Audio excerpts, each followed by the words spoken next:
देखो देखो आया होली का महीना, हमारे भोजपुरिया सिंगर माधर चौध ने गाया गलत गाना।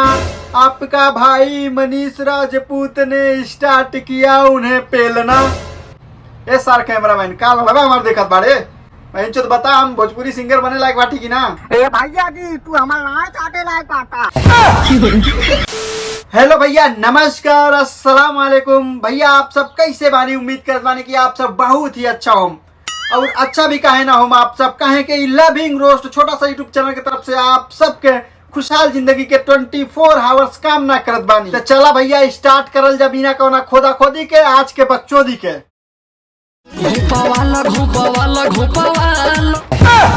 ए सार का घोपवाला। अरे सार तो हनी के होली में गाना गावा तड़ा कि अपन कुछ ना कहा बेकरे आगे।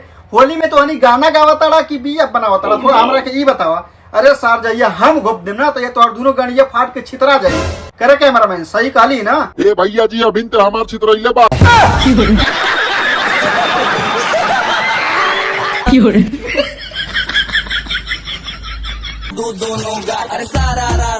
अरे सार कैमरामैन बुढ़वा में लाड़ पिलल बा का भैया जी? ना रे सार, हम तो ई बतावत बानी कि हई जवानी भौजी के रंगवा सर्वे कुल लगावत बाने, एकरा जगहिया एकर बहिन के अगर जो केहू लगावत इस सरवन के देख के कैसन लगी। चल एकरा के साइड में कर, लेकिन ई जोन भोसड़ी वाली भौजी जोन लगवावत बिया ओकरा के थोड़ा भी कॉमन सेंस ना बा का?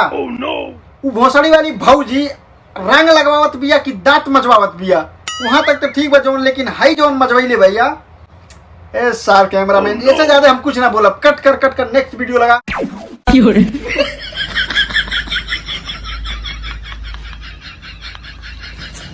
हे सार खाली बा हमार लाड़। हमरा कहला के मतलब ई बा कि इस सार भौजी के गड़िया ई भौजी के गलिया में रंग लगावता कि भौजी के नकरा साफ करे के कॉन्ट्रैक्ट ले लेबा। हम कहल चाहत बाड़ी ई सार के अगर जो झूर मरचा पीस के पटक के एकरा गड़िया पर बैठ के कोनो अगर जो गड़िया में लाल मरचा पोत दिए तो सार के कैसा लगी रे कैमरामैन? मरचा ना है भैया जी, कहा तो का गाड़िया में पेट्रोल लगा के पेल दी। बड़ा हरामी हो बेटा।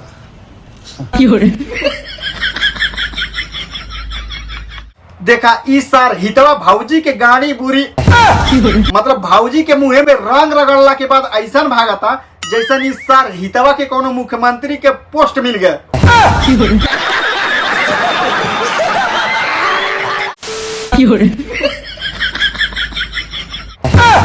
अरे सार कैमरामैन ई कौन रंग?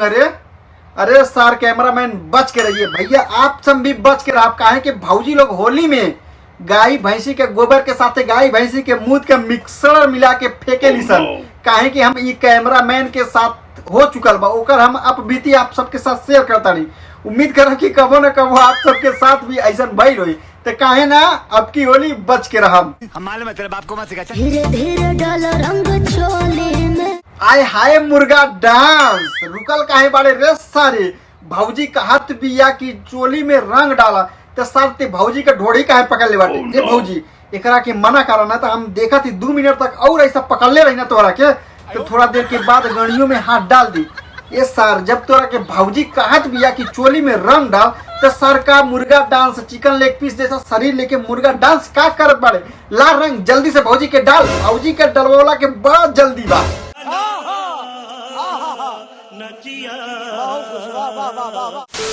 ऐसे न धरे पाजा दे, पैसा देबो तबे मजा दे। पैसा देबा तबे मजा दे हम। हे सार कैमरामैन ई भौजी कौना मजा के बात करत बिया? पेलवा वाला के। अच्छा तो ए भोसड़ी वाली भौजी सीधा सीधा कहना कि पैसा देबा तो दोनों टंगरी उठा के घप घप घप घप मरवा ले। एहे रहा नहीं जाता, तड़प ही ऐसी है ना। नहीं सोके। अरे सार कैमरामैन हमारा के फील होता कि आज हम कुछ ज्यादा ही बकबका देली, सही है ना भैया? तो चला हम बिहान सेम टाइम मिले आप सबसे एक नया इंटरेस्टिंग वीडियो लेके, और वो वीडियो बहुत ही इंटरेस्टिंग होने वाला बा। वो वीडियो पे बहुत दिन से काम जारी रहा, तो फिर भैया एक बाद वो वीडियो पोस्ट हुई तो आप सब चैनल के सब्सक्राइब करके बेल आइकन जरूर प्रेस कर लिया, और हम आप सबसे मिलब काल। लव यू मेरी जान लोग। खत्म,